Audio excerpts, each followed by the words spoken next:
ಇನ್ನು ಮುಂದಿನ ಸುದ್ದಿ ಯಾವುದಿದೆ ಅಂತ ನಾವು ನೋಡೋದಾದ್ರೆ, ಅಕ್ರಮ ವಲಸೆಗೆ ನೆರವು ಏಜೆನ್ಸಿ ವಿರುದ್ಧ ಪಂಜಾಬ್ ಕಠಿಣ ರೀತಿಯಾದಂಥ ಕ್ರಮವನ್ನು ಕೈಗೊಳ್ಳಲಾಗಿದೆ.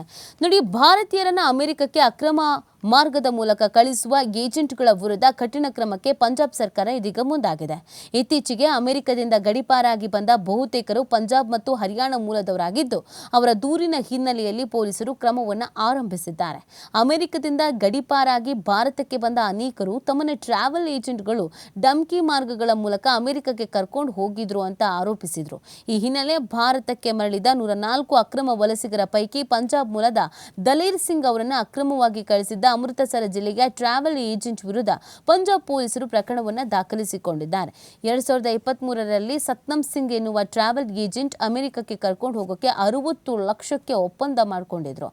ನಾನು ಸತ್ನಂ ಸಿಂಗ್ಗೆ 5 ಲಕ್ಷ ರೂಪಾಯಿ ಪಾಸ್ಪೋರ್ಟ್ ಅನ್ನು ನೀಡಿದ್ದೇನೆ.